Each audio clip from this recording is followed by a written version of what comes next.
Good evening and welcome to Alan's Italy. This week has been an interesting week for me.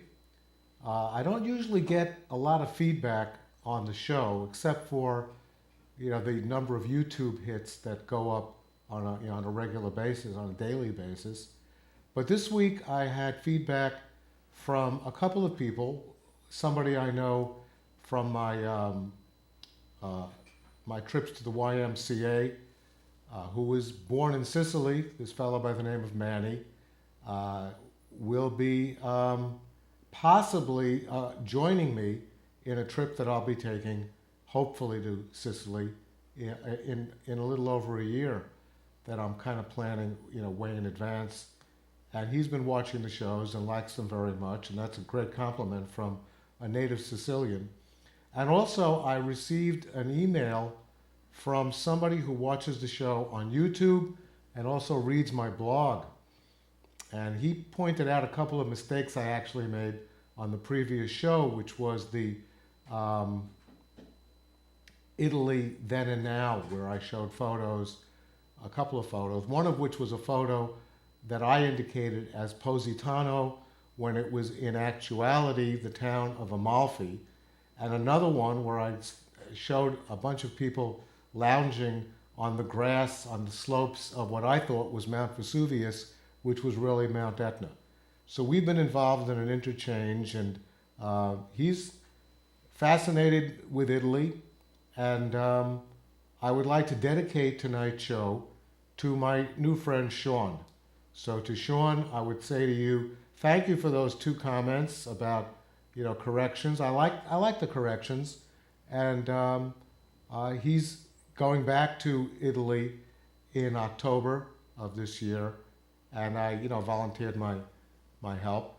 There are actually two people who are in Italy right now who I help plan part of their trips, so they'll be home soon. And one of whom is a friend of mine who may be on the show. She wants to, how can I thank you, she said. And I said, come on the show and talk about your experiences. She's an artist. She's probably taken some amazing photographs. And so she might be on, hopefully sometime during the summer. I also, and I haven't told Ellen this, but Eve Dombra, remember Eve Dombra, the professor at Vassar College, is coming back to do a show. I contacted her to let her know that the show she did on the Roman Forum is now the #1 show on YouTube of all my 90 shows. And we had a little online discussion, and she said that she would like to come on this summer to do a show on Pompeii. So I'm very excited about that, and that'll be really great. So those are some things to look forward to. But tonight's show. So tonight's show is a show that I have been working on for a very, very long time. Let me move this back to its original setting here. And this is the show number 91, my favorite streets in Florence. And I've been working on this show for literally 2 years, ever since I first started doing the broadcast almost 2.5 years ago. I've been putting together a show on my favorite streets in Florence.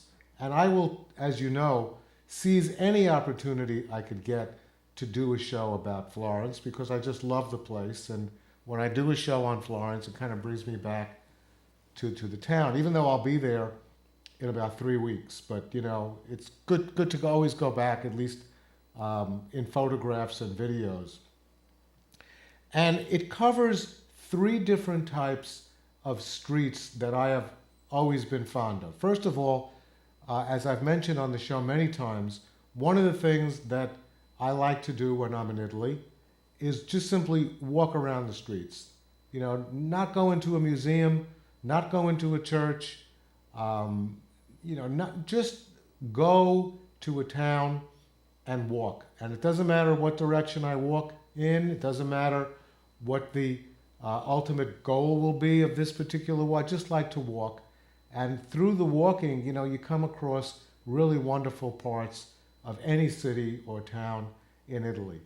And this show covers 3 different types of streets. One are the very busy streets in Florence, in which there are lots of people and a lot going on. And sometimes I feel like doing that. Sometimes I feel like really just walking around on a street where there's just a lot of people and a lot of activity, and there are reasons. There are a lot of stores that are open and window shopping, and then there are streets along the river, which are a little more sedate and kind of relaxing, and I'll talk about those as well. And then finally, what I refer to as the really charming backstreets of Florence, which focuses on some of the really deserted locations in the city. Some of them very, very narrow streets, medieval in design from the 15th and 14th century.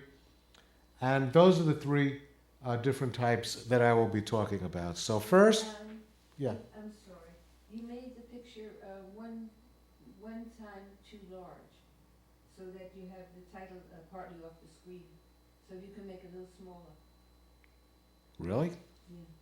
I didn't really make it large.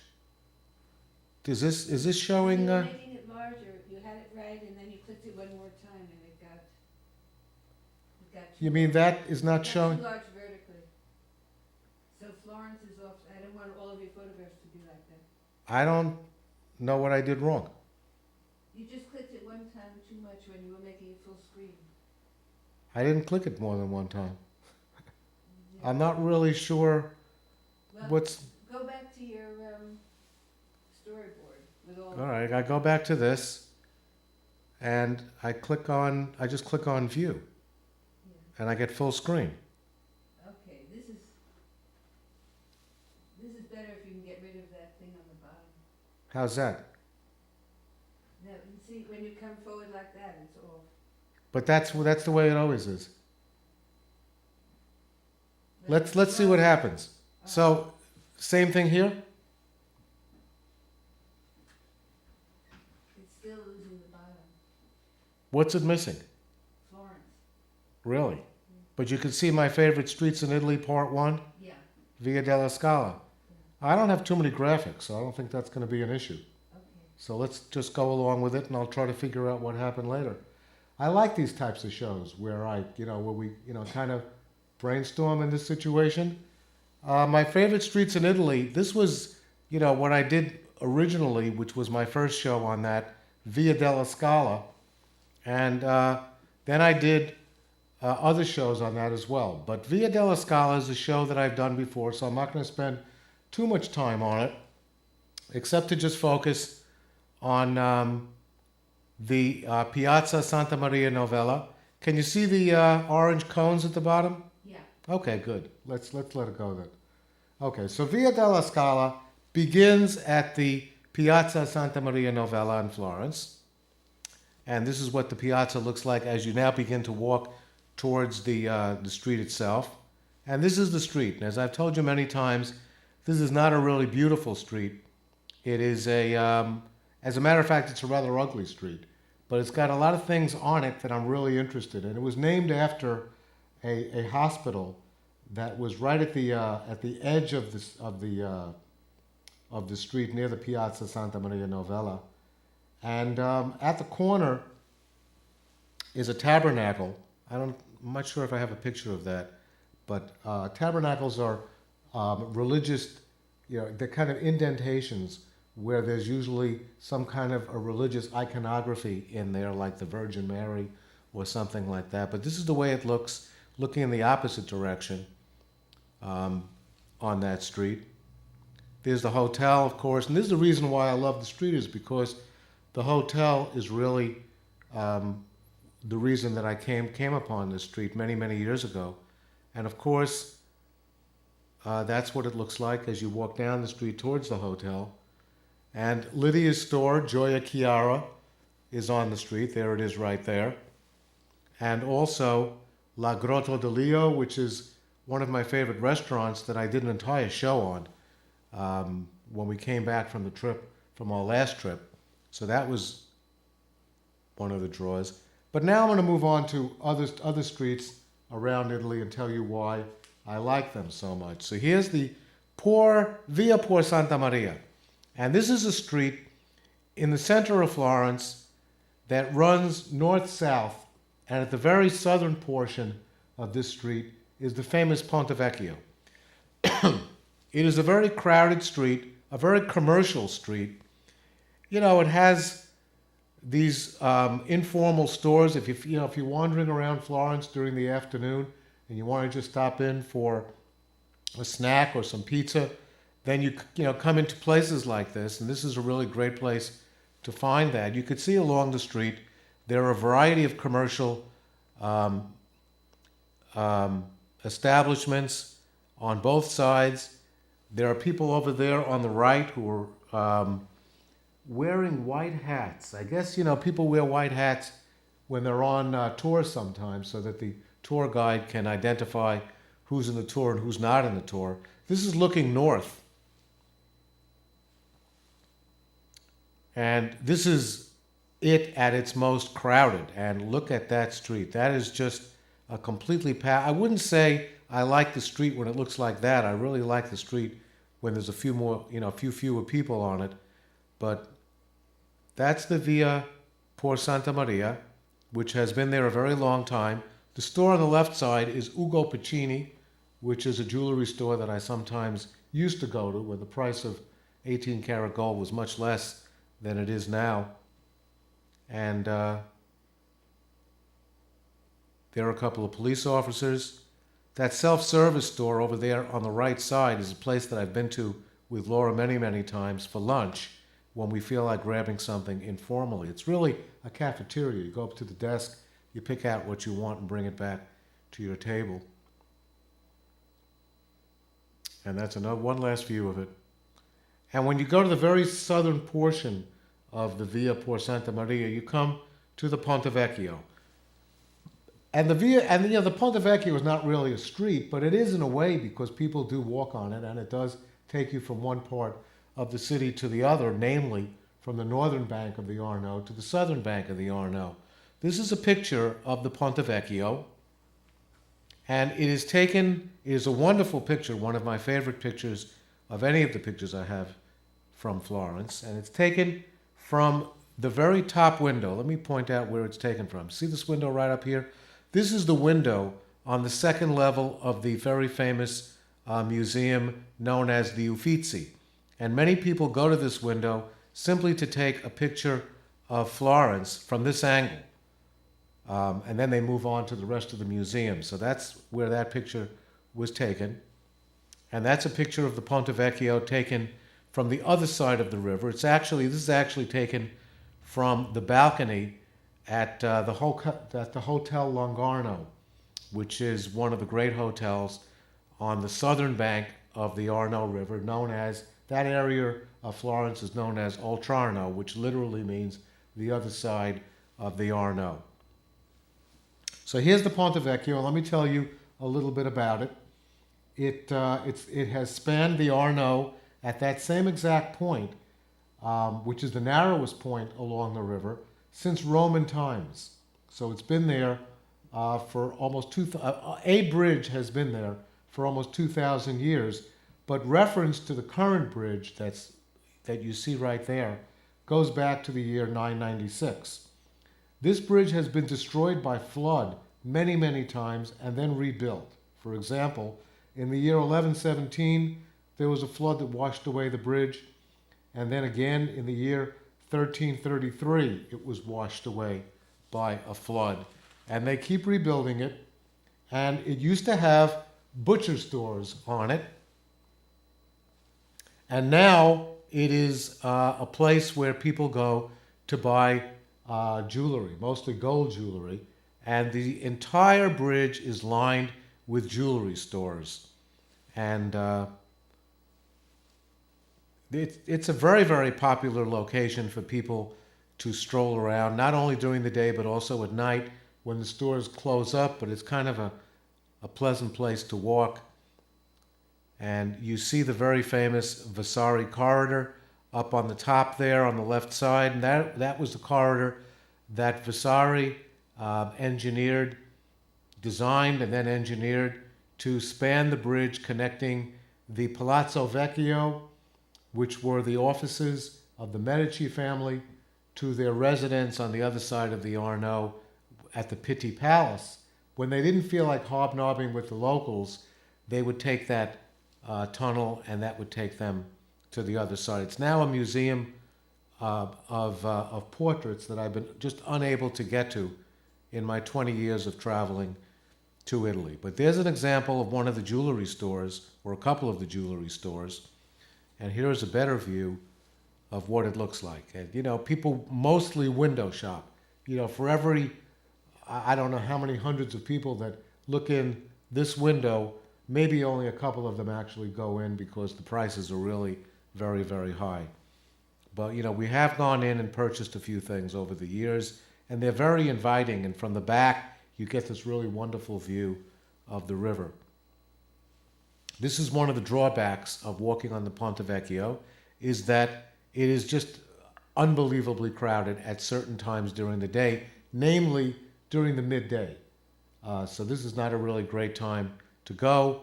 But when you're on the bridge and you go to the point that I'm now showing you, right to the very back of the bridge where all those people are looking towards the east,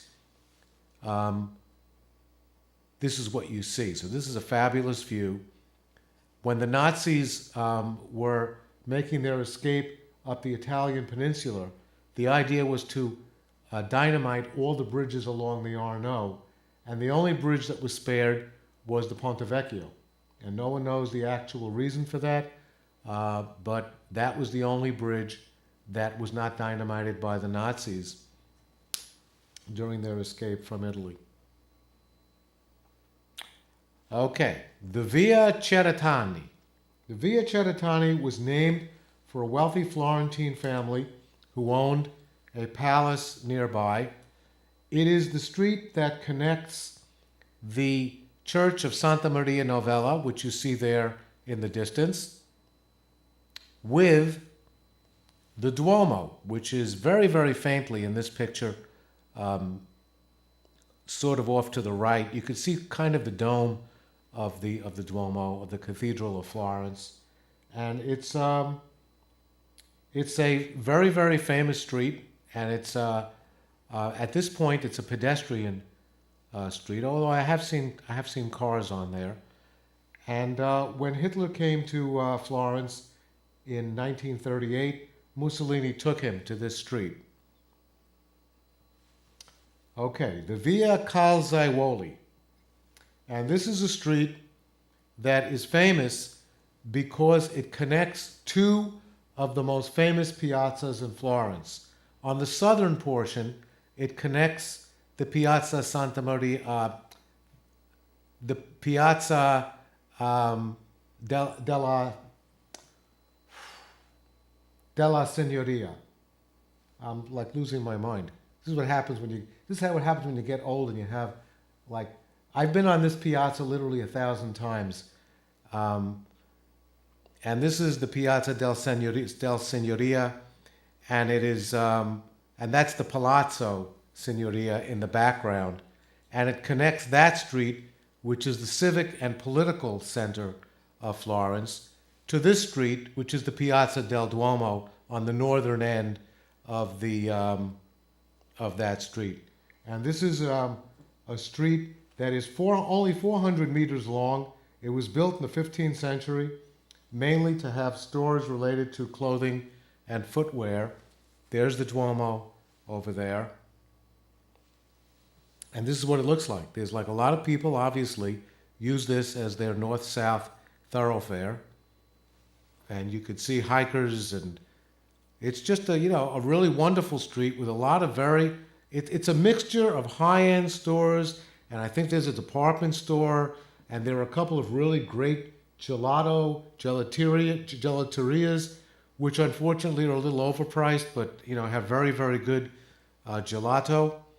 And you can see their stores all along the left and right. And this is just a fun place to walk and window shop, and you're out with the locals, and it gets this real beauty at night when you're walking, and and some of the stores stay open late. And along the street is one of the most famous churches in Florence, the the Church of Onisante, which is famous because of the. No, that's not the Church of Onisante. This is not one of my great nights. That's the Church of Or San Michele.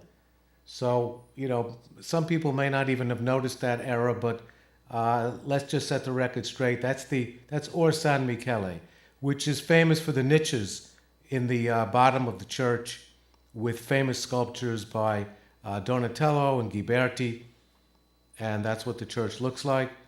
The next street that I've selected is the Via Dante Alighieri, which obviously is named for the very famous writer during the 13th and 14th century, Dante, who was exiled from Florence and wound up in various parts of Italy, winding up in the town of Ravenna, where his tomb is located.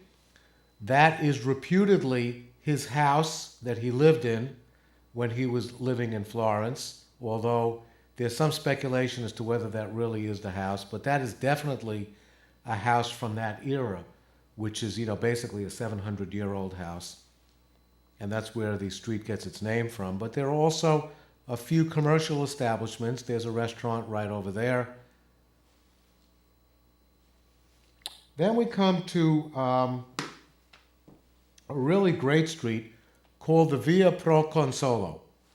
And this street runs, and that's it right there in the center. And you can see I've shown this picture many, many times, but the building on the left, that campanile, belongs to the Badia Fiorentina, and the tower on the right belongs to the Bargello. And the street, the Via Pro Consolo, runs right up that street, all the way from this piazza, which is the Piazza San Firenze, all the way to the other end. This is one of the stands right opposite the Bargello. The Bargello, of course, was used as a prison during the Middle Ages. And this is one of the buildings along that street. And I like the Piazza San Firenze and I like the Bargello, so this street kind of connects those two places that I really like very much. A little out of the way, not real big crowds walk on this street. And it has a few restaurants. And there's the Piazza del Duomo over there at the very left-hand side. There's another view of it looking towards the Bargello. And then we come to the Via Ghibellina. And the Via Ghibellina is named after one of the two factions that were feuding during the it was before the Italian Renaissance. I believe it was the 13 or 1400s.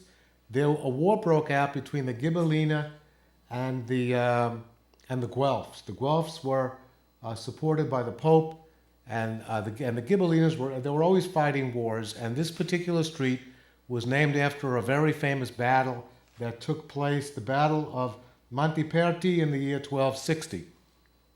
And the Via Ghibellina connects the Bargello, which you could see right over here. I just wanted to show a distant view.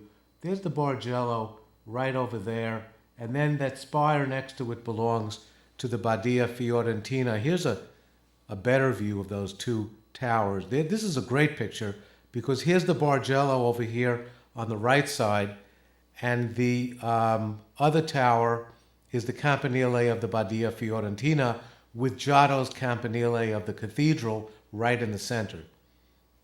So that's where the street begins. The Via Ghibellina begins right at that point and then goes from the west to the east.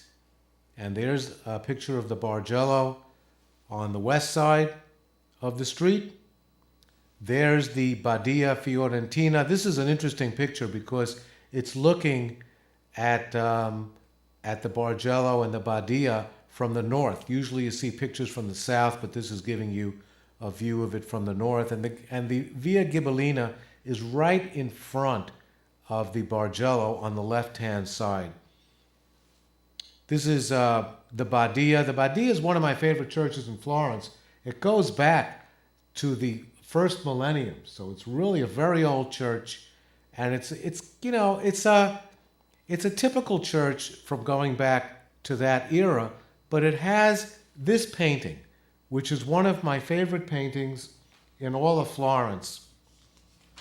This is the painting of Saint Bernard speaking with the Virgin Mary. And it was painted by Filippino Lippi in the late 15th century. And I think that this is just one of my favorite paintings in Florence. I come to this church mainly to see this painting. And as you walk through the entrance, it's right on the wall, right next to it. And it's just a really, really great painting. And of course, Filippino Lippi was the son of the famous Filippo Lippi, who taught him in his workshop. Also in that same workshop was Botticelli. But as you go down the street, and there we are headed towards the street to the east, this is what the street looks like. And, it's not very special, except that when prisoners were convicted in the Bargello, which at the time was used for as courts, and as you walk down the street towards where the actual executions used to take place, you come to this house, which is where the executioner lived. So this is a little morbid, but at number 69 Via Ghibellina is where the executioner lived. So they would march past the executioner's house, tap him on the door and say, "We need your services." And then, so this was a pretty macabre situation. And this is the route that the convicted prisoner would walk down in order to get to his place of execution. And to give him comfort along the way, supposedly, were tabernacles. And there's an example of a tabernacle, which, as I described earlier, is kind of a recessed painting into the side of a building with, usually a picture of the Virgin Mary. It's a Madonna and child. And the convicted prisoner walks by there and is supposed to take comfort from this as he goes to his death. So that's and the street ends at this point, which is one of the theaters in Florence called the Teatro Verdi, which literally is translated into the Green Theater. And movies are shown in this theater. The Via Tornabuoni. This is named after the very famous Tornabuoni family. It used to cross the city walls, and that is the northern end of the Via Tornabuoni at the Palazzo Antinori, which is a 15th century palazzo at the northern end. Also at the northern end is the very famous Hotel de la Ville, which is a really nice hotel. I've been in the lobby, and I know somebody who stayed there, but I've never actually stayed in this hotel, but it is a 4-star hotel. And it goes along the street. This is the very southern end of the Via Tornabuoni, looking towards, going from the south, looking towards the north. And this is the Via Strozzi, which is on the Via Tornabuoni, which is, at the time, it was considered the largest palazzo in Florence. And it was owned, of course, by the Strozzi family. And this is what the street looks like. And it is known mostly because it has upscale stores along the left and the right side of the street. There's an example of a couple of the stores. There's Pucci. And that's, again, looking towards the north. And this is what the street looked like the very last time we were there. So, it's in repair. And it doesn't look that great, so it's not really a really pretty street, and people are not really walking on it because it's kind of difficult to walk on. But you see, there are some of another famous store, Burberry, and people again do a lot of window shopping as they do on the Ponte Vecchio. Celline, that's how you would pronounce that in Italian. Damiani. And, you know, it's big for window shopping. Madani, and that's what the windows look like. They're always very, very well decorated. And this is the very southern end of the Via Tornabuoni, looking towards the south across that bridge over there.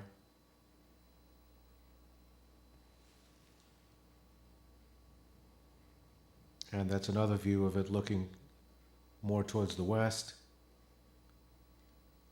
One last view, I believe. Nope, I got another view.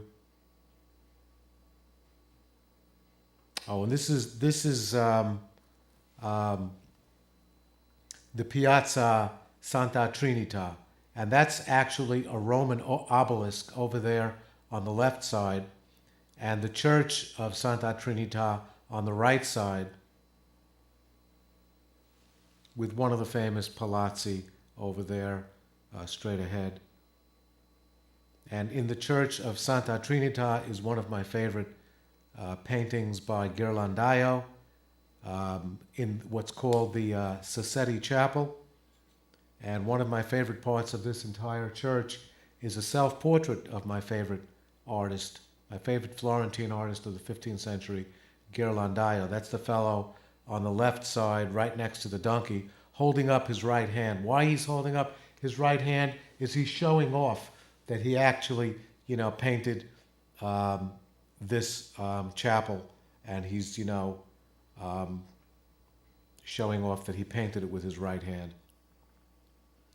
Then we have the Via Strozzi, which starts right over here at the Via Tornabuoni and heads towards the east. That's the Palazzo Strozzi over there on the right, where the street gets its name. And as you head, actually I should look at this again. You see that arch in the background? That's the arch that takes you to one of the great piazzas in Florence, the Piazza Repubblica. That's another view of the Palazzo Strozzi, which has, as you could see on the very base of it, benches that were from the 15th century, when the Strozzi family decided that they wanted to put benches so that the people could walk along the street and then stop and kind of relax. And there's a close-up of the arch that I've shown many times on the show. At the very end of the Via Strozzi is, of course, the Piazza Repubblica. That's what it looks like from the opposite direction, looking towards the west. And that's what that's one of my favorite parts of the piazza is the merry-go-round, the carousel, and it's a beautiful piazza. And then you have the streets along the Lungarno, and these are streets that are very interesting. And I did a little study of these streets. All the streets along the Arno River are called Lungarno Vespucci, Lungarno Guicciardini, all the various streets. The plural of Lungarno, of course, is lungarni, but I indicated it as Lungarno. And this is an example.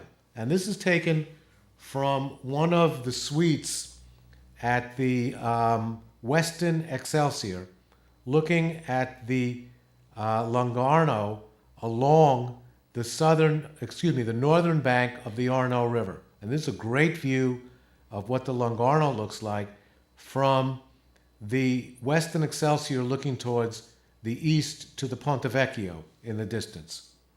And you could see that there are lungarni on both sides of the river, north and south, but there's a very big difference between the types of buildings you would find on both sides of the river. Now, this is what it looks like from the southern bank of the Arno looking to the northern bank, and you could see a lot of stores along that street.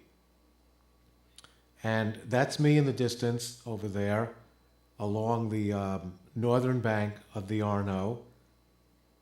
And it's really beautiful walking along the river. That's one of my favorite things to do in Florence, just simply walking along the river, be it during the day or at night. That's a view looking closer towards the Ponte Vecchio, although that bridge right there is the Ponte Santa Trinita. And you could see along the left side, again, we're still on the northern side, looking right up to the Ponte Vecchio, are all kinds of stores. And they're not, some of them are fashionable, but a lot of them are just, stationery stores and leather stores. And it's really fun to walk along this side of the river and go into some of these stores. There's another view of some of the stores that you see. There are even a few restaurants, and you could see over there on the left side, or actually straight ahead, the Green Cross, which I could test you and ask you what the Green Cross means, because I've mentioned it many times. One of my favorite places to go into are the pharmacies, and when you see a Green Cross, you know that it's a pharmacy, some of which are 24-hour pharmacies, which is good, kind of good to know. You can see that there's cars parked along the side, so it's kind of a heavily trafficked street. This is one of the lungarni on the opposite side of the Ponte Vecchio, going towards the other direction. And you could see that there's a lot of people walking along there, but on this side of the Arno, there are very, very few commercial establishments. It's mostly palazzi, apartment buildings, museums, but very, very few stores. So if you're walking along this side of the Arno, and the people are walking along the river for two reasons. One is because they would like to get a very good view of the river. The other reason is that the sidewalks on the other side are not as wide, so you really have a more difficult time walking on there. But there's very few commercial establishments on this part of the streets that line the Arno. There's another view, again, looking towards the west from the east, but we're on the east side of the Ponte Vecchio, mostly just large buildings. And this is much further down, looking towards the west, to where the Western Excelsior was. This is what it looks like there. And this is one of the streets one of the bridges that goes across the Arno. And this is going in the reverse direction, going again towards the west, and you can see all of the stores over there that you don't get on the other side of the Arno. And now we come to a part that I really like very, very much, and that is the backstreets of Florence. And these are the medieval streets that are just absolutely full of character. And if you don't want to run into a lot of people, you walk down these streets. First, I start with some of my favorite, and these are two streets that converge. And I love the way this looks. I just love to go down the street and come upon this type of situation, which is a building in the middle with streets going off to the left and off to the right. And it's very easy to get lost by taking the wrong fork in the road. And this has happened to me a few times. There's another example of that. And you can see the two signs in red circles over there on the left and the right, which indicate that it's a one-way street. So cars are not allowed to go down either of these two streets. And right there in the center is one of those tabernacles. So that's like, again, from the 15th and 16th century, you get these really amazing things mixed in with the modern signs. This is a really fascinating location because you not only get a fork in the road, but you actually get, I don't even know what you'd call this, but you get three different streets converging on one, all of which are one-way streets. So if a person comes into this piazza, there is absolutely no way to go except back the other way, because you cannot go down any of these streets. And you can see there's a building over there on the left. There's one of those tabernacles on the building on the right. And if you take one of the two forks on the right, you wind up with being at the hotel that I stayed. If you take the other one, you wind up a little further to the north. And you can see the mixture of people, and there's a few vehicles over there on the left side, and the Vespers over there on the right side. But then you come to streets like this, which are just simply relaxing, quiet, peaceful cobblestone streets. Sometimes they have stores on the left and the right, but they are all unique in their own way, and I've selected a few of them to show you. And there you see the flowers on the wall on the right side, which is really very nice. And, very few people are in these back streets. And, it gets a little spooky at night, but it's really charming and very interesting. You could see that building over there straight ahead with the arch. Some of the streets are unbelievably narrow, as you could see, from the Middle Ages when the streets were extremely narrow. And again, at the very end of that street is another arch. And here's a completely deserted street, but there's always something charming about them because you see there's the greenery over there on the top portion in the center with a lot of graffiti on the walls. So there's you walk down a Florentine street, you're looking at a 15th century or 16th century street with some sort of decoration like some greenery, and then you see the graffiti. So it's really a mixture of the different eras that this street, has been part of.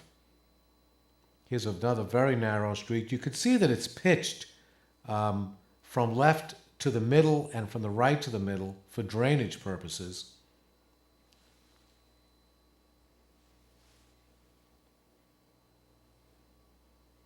This is more of a piazza than a street, although there is a street back there. And you see those poles right over there, which prevent vehicles from going down them. So they don't want any cars at all in this piazza. And this is a really amazing street. You can see the flowers over there on the left with the arch and one person kind of walking down. I love this picture.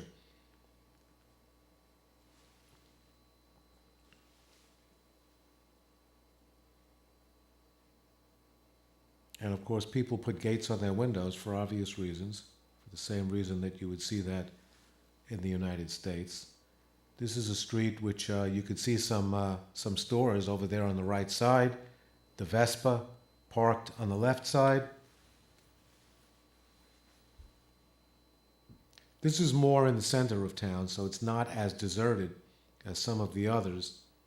But you see the locals walking their dogs and the Vespa on the left side with the lamppost up against, it's not even a lamp post, it's actually just a lamp that's built into the building with a clock over there on the right. You get everything on these streets. They're really fascinating if you really stop and look at them very, very closely.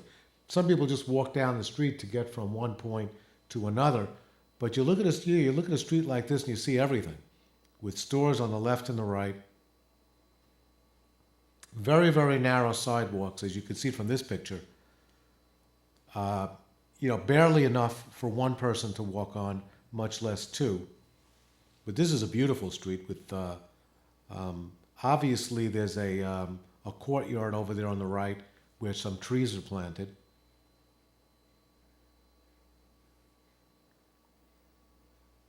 And basically what I did was go through our thousands of photos of Florence, picking out some of my favorite streets.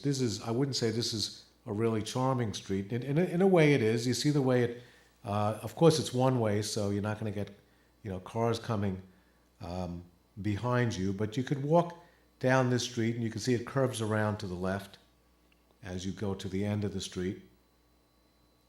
This is a street which is absolutely lined with Vespas from the beginning to the end.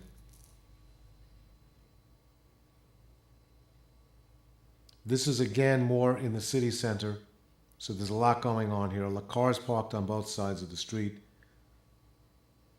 But again, some really fascinating buildings on the left and the right with a very interesting tower straight ahead. And I just love the buildings from the Middle Ages over there on the left side.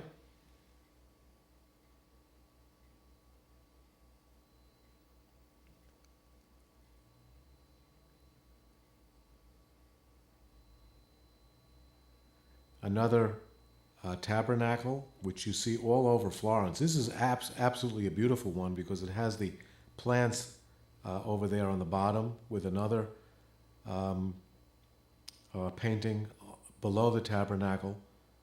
But you can see it's protected on the top by a built-in structure which prevents the tabernacle from being damaged in inclement weather. A car parked on the right, bicycles parked right there in the center. A very, very old building over there on the left, so you get everything in this view.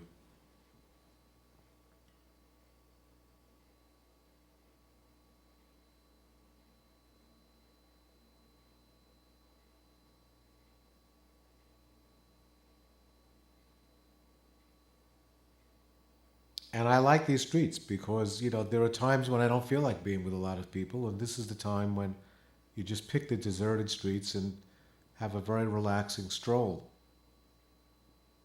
There's a very interesting street with an interesting window over there on the right side. And the sign right next to it is a no parking sign, so you do not want to be towed away from that spot. This is a really interesting street that curves around a little bit to the left.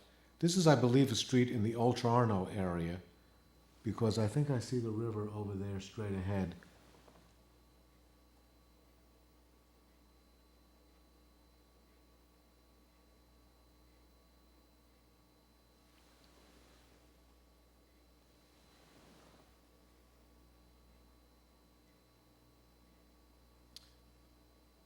This street is wet, so there obviously was rain.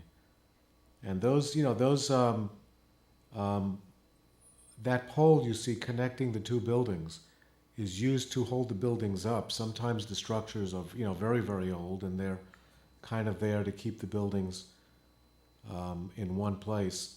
This is a street that runs from the north to the south, and at the very end of this street is the cathedral. This is I'm not sure of the street. I'd like to tell you that it's the Via Cavour because I have a feeling it is, or the Via Servi because I think it's one of those two streets.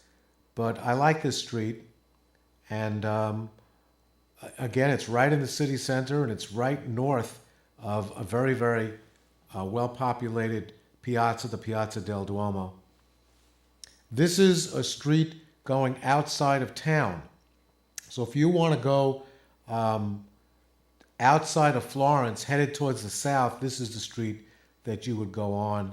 And you could see that unusually, it's a street in which there's traffic traffic in both directions, because you can see the double white line down the middle. So this is really a very, very wide commuting street to get from one part of the town to another. This is one of the streets, and in the evening I thought I'd show you one last photograph of what some of these streets look like in the evening. Of course, extremely fascinating, and I believe that brings us to the end of tonight's show. And on our next show, we're going to be focusing on a theme that I developed a few weeks ago called Italy Top to Bottom, in which I show you photographs of Italy from high up. So I'll be on the top of towers and hills, looking at all over Italy, from looking at the top to the bottom. And that will be the next show in a couple of weeks. So thank you for watching. I enjoyed that very much because it brought me back to Florence, and I hope you did as well. For tonight, buonanotte e buona fortuna.